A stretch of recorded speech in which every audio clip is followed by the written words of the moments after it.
It is 1 a.m. in Washington, 5 in London, and 2 on a Monday afternoon here in Seoul. I'm Moon Gun-young. Here are the top stories making headlines at this hour. An overwhelming majority of Crimeans vote to secede from Ukraine and join Russia. The U.S. and the EU call the referendum illegal. North Korea fires 25 short-range rockets from its east coast into open water. Seoul and Washington urge Pyongyang to halt any actions that could stir military tensions. And will a Korea-Japan summit finally be realized? Seoul says it is open to summit talks should Tokyo take sincere steps toward facing historical issues. We'll have those stories and more, but first let us begin with a developing story right here on the Korean Peninsula. Now, there has been yet another provocation from North Korea. The North Korean military fired off dozens of short-range missiles into the East Sea Sunday evening. For more, let's go live to our Defense Ministry correspondent Kim Hyun-bin. He is at the Ministry of National Defense in Seoul. Hello, Hyun-bin. Hey, Gun-young. Within the last few hours, Defense Ministry officials said they think that North Korea's recent missile launches are a response to the joint military training exercise between Washington and Seoul, which is currently taking place as we speak. North Korea fired off 25 missiles at 3 different times on Sunday. We view this as an armed protest against our joint military exercises with the U.S. North Korea needs to stop its provocations. The U.S. State Department says Sunday that it is well aware of the missile launches and urged North Korea to stop its provocations, which it said are escalating tensions on the Korean peninsula. Pyongyang did not give any prior notification about the launch. The rockets, which were shot in the East Sea, are believed to have a range of 70 kilometers. They were launched between 6:20 p.m. and 9:32 p.m. Korea time from a location near Wonsan along the east coast. Experts say it's not unusual for North Korea to test fire missiles, but it is unprecedented for the regime to fire off so many in one day. Officials in Seoul believe the rockets were Soviet-made surface-to-surface frogs, which lack precision but are very powerful. The missiles can carry a 550-kilogram warhead and are capable of delivering high-explosive nuclear or chemical warheads. The South Korean military and the U.S. have strengthened their surveillance and are urging the North to stop heightening tensions in the region. As I mentioned, this is just the latest in a series of launches. Over the last few weeks, North Korea has test-fired 6 Scud missiles along with 11 rockets from multiple rocket launchers. Now, Hyun-bin, so officials in Seoul believe that this frantic activity of test firing is linked to North Korea's, of course, disapproval of the ongoing joint drills between Seoul and Washington. Am I correct? Yes, the Defense Ministry says these firings are almost certainly a protest against the joint military drills, which started late February and will run through mid-April. Seoul and Washington say the drills are purely defensive, but Pyongyang routinely condemns the drills and calls them a rehearsal for invasion. These latest rocket launches also came just 2 days after Pyongyang threatened to demonstrate its nuclear deterrence. Those comments seem to be a firm indication North Korea may be preparing a 4th nuclear test in the near future. Back to you, Kwon. All right, thank you, Hyun-bin. That was our Kim Hyun-bin reporting live from the Ministry of National Defense in Seoul. Meanwhile, the parents of Megumi Yokota, who was abducted by North Korea some 40 years ago, met their granddaughters for the first time last week. The Japanese Foreign Ministry says Mr. and Mrs. Yokota spent time with their granddaughter, 26-year-old Kim Hae-kyung, in Mongolia from last Monday through Friday. Now, the Yokota's daughter, Megumi, who was abducted at the age of 13, was to train North Korean spies in Japanese language and customs. Pyongyang claims she killed herself in 1994, but has not provided confirmation on that. Last week's meeting was arranged by the Japanese and North Korean governments during an informal conference held on the sidelines of the two countries' Red Cross talks. The North has officially admitted to abducting 13 Japanese citizens from 1977 to 1983, but hundreds more are believed to have been kidnapped. Following President Park Geunhye's positive response to comments made by Japanese Prime Minister Shinzo Abe that Tokyo would uphold its landmark apology for wartime sexual enslavement, speculation has been brewing over a possible meeting between the two nations' leaders. But as our Choi Yoo-sun tells us, Seoul wants sincere actions, not just words, to improve ties. With speculation rife over President Park Geunhye meeting her Japanese counterpart at next week's nuclear security summit in the Netherlands, Seoul says there's no reason to oppose a sincere and constructive dialogue with Tokyo. Korean presidential spokesperson Min Kyung-wook told reporters Monday what's important is whether any talks can bring out a productive outcome, not having talks for talk's sake. The spokesperson said to create an atmosphere for productive discussions, Japan will have to promptly take concrete steps to resolve its colonial era and other historical issues with neighboring nations. On Saturday, President Park welcomed Prime Minister Abe's affirmation the day before that he had no plan to revise a 1993 apology for wartime sexual enslavement by the Japanese military. This after Abe's chief spokesperson last month said a special team will review victims' testimonies gathered for the apology known as the Kono Statement. Although it was the first time the Korean leader positively assessed Abe's comment on historic issues, the consensus at the presidential office seems to be that Tokyo would first need to prove its sincerity. The Abe cabinet still intends to review how the Kono apology was made and denies women were forced to serve as military prostitutes. There, however, is a greater possibility for a three-way dialogue with Washington in The Hague. Ahead of U.S. President Barack Obama's visits to Seoul and Tokyo next month, Washington has reportedly been pressuring both Seoul and Tokyo to improve their strained ties. The United States wants strong trilateral ties with both its Northeast Asian allies to ensure regional stability and cope with potential security threats from China. Choi Yu-sun, ARIRANG News. Meanwhile, President Park, who embarks on a state visit to Germany next week, is widely expected to lay out her plans for the reunification of the two Koreas. Citing sources, Seoul-based Yonhap News says the president could possibly deliver a message during her 4-day stay there. Now, she's likely to say the foundation for her reunification policy will mirror Germany's reunification. Now, President Park will either give her speech in Berlin or in Dresden, where former German Chancellor Helmut Kohl declared his reunification goals back in 1989. Since referring to benefits from a unified Korea as a bonanza in January, the president has been pushing for a nationwide discussion on reunification. In line with such efforts, a presidential preparatory committee on reunification will be launched next month, headed by President Park Geunhye herself. Now, moving on to Ukraine and Crimea in particular, voting has been closed in Crimea in the disputed referendum on the territory splitting away from Ukraine. With roughly 3/4 of the vote counted, officials say more than 95% of voters elected to join the Russian Federation. However, the West is backing Ukrainian claims that the referendum was illegal. Connie Lee reports. The votes are in, and the polls are now closed. Voters in Crimea spoke with almost one voice on Sunday, with the overwhelming majority voting to leave Ukraine and join Russia. Around 3/4 of the ballots have been counted, and officials say that some 95.5% approve of splitting away from Ukraine. As the votes were counted, supporters celebrated with Russian flags and fireworks. Fantastic. Of course, I support it. It's the correct decision. And here we also want to hold a referendum and become a part of Russia because people already are fed up. Opponents of the union and those loyal to Ukraine boycotted the referendum and denounced the vote as a power play by Russia. This Crimean referendum cannot be true. It should be a referendum for all Ukrainians. It's not a referendum. It's a theatrical performance for Russian people where Russia is legalizing the takeover of these territories. The referendum offered voters the choice of joining Russia or remaining in Ukraine with greater autonomy. The White House says it will not accept the referendum, which was illegal, and called on Russia to support an international monitoring mission in eastern Ukraine. The European Union also said the vote will not be recognized. EU foreign ministers are expected to meet on Monday to consider imposing sanctions on Russian officials. The referendum came just 2 weeks after Russian troops seized control of the Crimea Peninsula.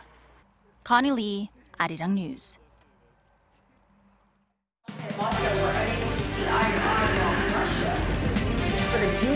All of the day's important events close to home and around the world.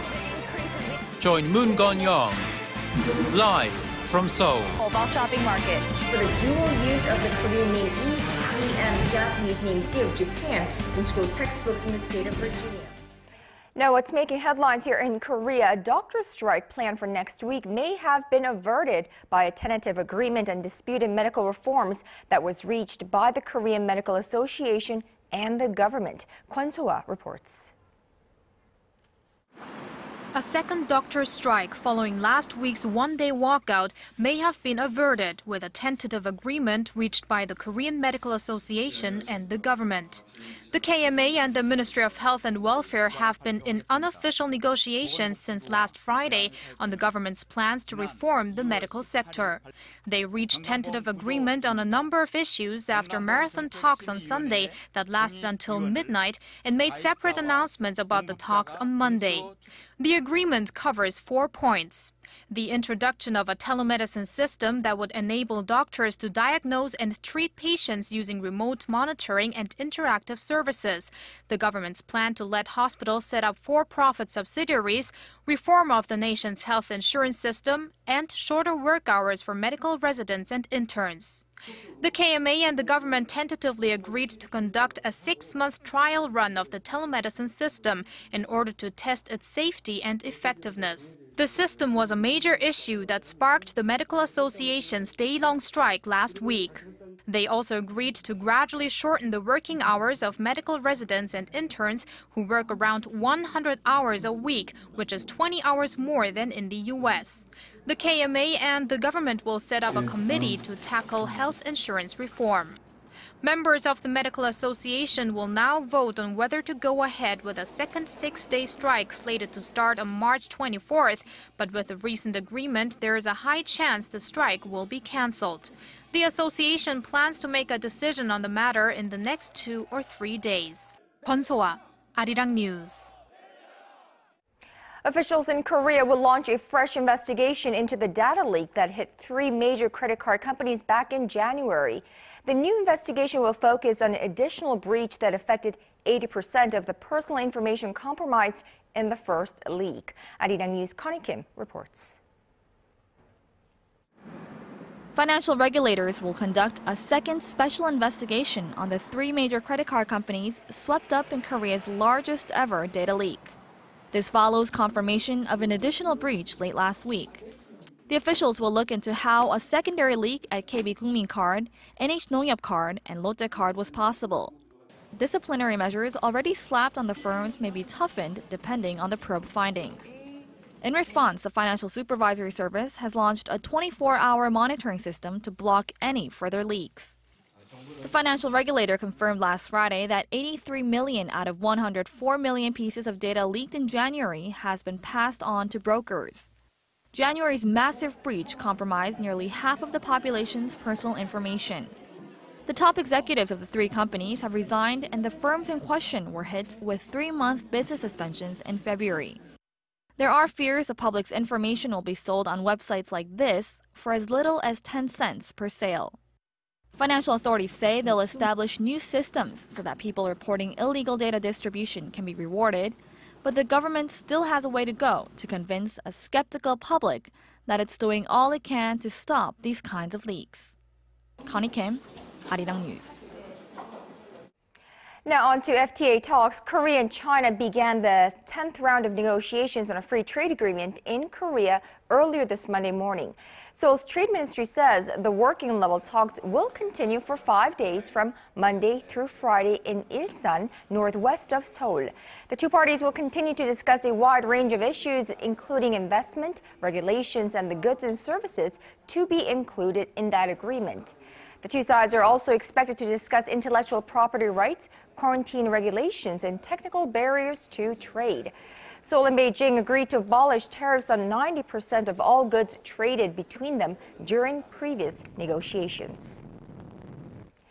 The Korean government is planning to use some of its foreign exchange holdings to help boost foreign investment by Korean companies. The finance ministry said Monday that the government will use about $10 billion of the country's foreign exchange reserves, totaling more than $350 billion, to provide loans to Korean businesses willing to invest in overseas. The loans will be available at commercial banks starting next month, although lending terms have yet to be fixed. And taking a brief look at how the local market is doing at this hour, Korean shares edged higher on this Monday as some investors looked for bargains, but gains were offset by escalating tensions in Ukraine and worries about China's slowing economy. As of 1:30 p.m. Korea time, the benchmark Kospi was up 0.2%, trading at 1924, and was trading within a narrow band amid continued caution about external developments. The tech-heavy Kosdaq was down by 1.4%, while on the foreign exchange counter, the Korean currency was trading stronger against the greenback at a bit higher than 1,068 won. Now, Korea's first ever International Electric Vehicle Expo is currently underway on Korea's southernmost island of Jeju. Many automakers believe electric cars are beginning to have much stronger presence in the market, especially right here in Korea. Our Na Hyun-kyung reports. They are quiet, eco-friendly, and cost-efficient. Industry watchers say electric vehicles, or EVs, are approaching a tipping point. Automakers are producing cars that run entirely on battery power and are now aiming these vehicles squarely at the mass market. The only thing standing before the mass commercialization of EVs is the required infrastructure. Investment into charging infrastructure needs to be made before the market can expand. The government's support for electric and eco-friendly cars will help boost sales.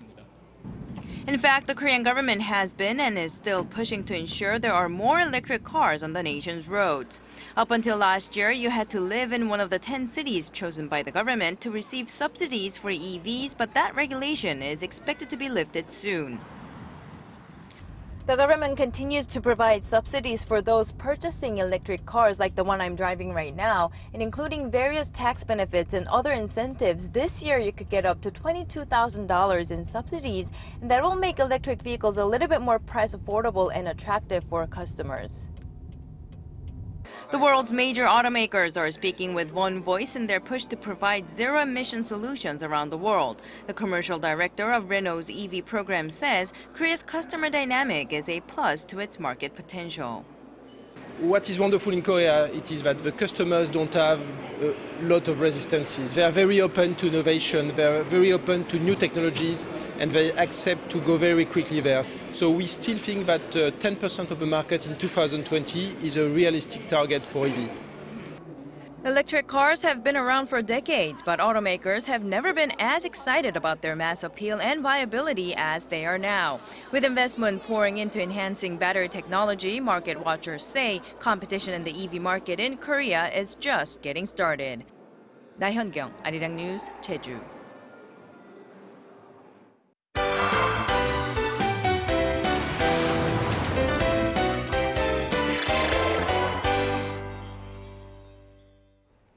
And now it's time for our daily art segment with our Im Hyun-hee, and she joins me live in the studio to kick us off with a world of arts. Good afternoon to you, Yoon-hee. Good afternoon, Kwon. So recently, a couple of very big auctions took place here in Korea, art auctions. Now, art auctions have only been around in Korea for about 10 years, so a relatively short period of time, but they are rapidly growing and increasing in size. So these auctions that you were talking about, were they selling off traditional pieces or more of contemporary works? So we're going to take a look at a couple, but one in particular sold some very, in my opinion, priceless artifacts. So let's take a look.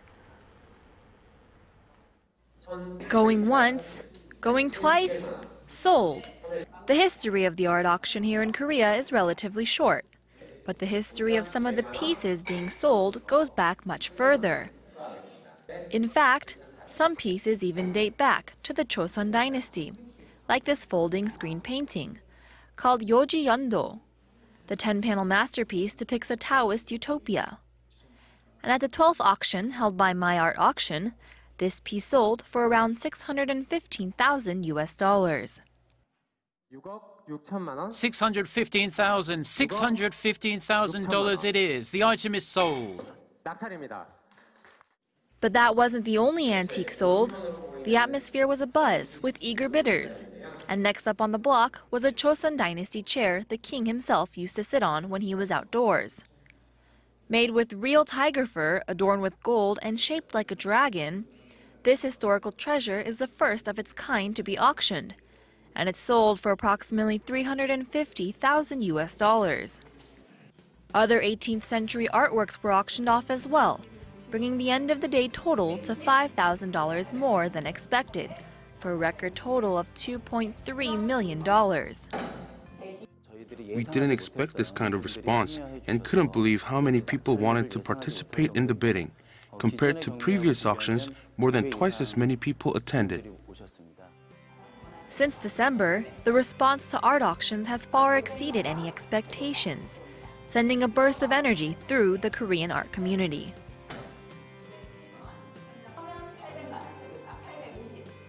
You know, Yoonhee, when I think of art auctions, I think of, art connoisseurs and art collectors, but that's not the case these days, right? It's just average Koreans who are interested in these kind of traditional and, priceless pieces who collect them. Exactly. So it's generally said that when the economy does a little bit better, people start to loosen their coin purse a bit. And the art market is definitely where you see the effect of that. And so recently, these art auctions and communities have been making it available for the everyday people to access these works of art. And they've been making them available via online auctions, or they've been making these auctions more public, and they've been doing a lot of publicity with these so that people can find them and attend these auctions. So tell me, what kinds of Korean works tend to be the most popular amongst these art collectors? So in general, Joseon Dynasty works of art tend to be quite popular, especially with other countries. Now in 1996, an iron decorated dragon jar sold for $8.4 million. So they do sell for quite a bit, but nowadays modern and contemporary works have been doing quite well in the market because of a very popular art auction that took place this past December. And December, I think I know what you're talking about. What is the significance of December? Exactly. So there was a spike in art interest, in art auction interest since past December because of, Chun Doo-won, his former president. So he has a big fine, and in order to compensate for that fine, the Korean government confiscated quite a bit of his family's artwork, private collection, and they sold that. They auctioned these off, and so it did very well. December was the start of this auction, and so it did spike in interest in the art community. And so overall, they commissioned $7.48 million. Well, that was quite a scandal back then, and it continues to be one these days. But, I know that for auctions, I suppose any auction for that matter, the previous owner of that item matters a lot in deciding the price of the work or whatnot. So how did Chun Doo-won's reputation affect this auction? Exactly. So at first, the auction houses were very skeptical. They were worried about these pieces. They were worried that they weren't going to sell because of Chun Doo-won. But the auctions did very well. I guess they found out that people were very anxious to get their hands on these artworks because not only were they marked at below market value, but a lot of these works were very rare, very priceless, including some works done by Chun Doo-won himself, some calligraphy works. Right, Chun Doo-won, just for our viewers' information, is an ex-president of Korea who carried out a crackdown or reform of democratic protests back in the 1980s. All right, Yoonhee, thank you for that. And linking that very special link between historical figure and artwork. And we will see you tomorrow. My pleasure.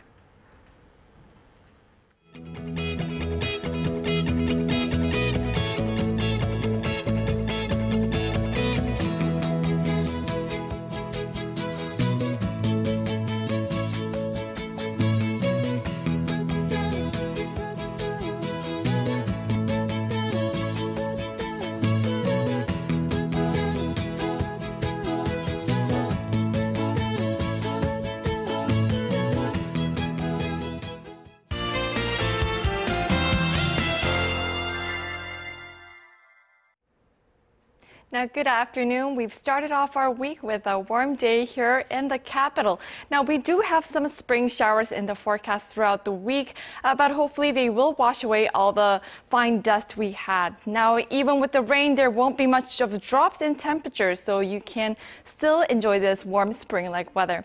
Now, for more details, let's shift over to our satellite map.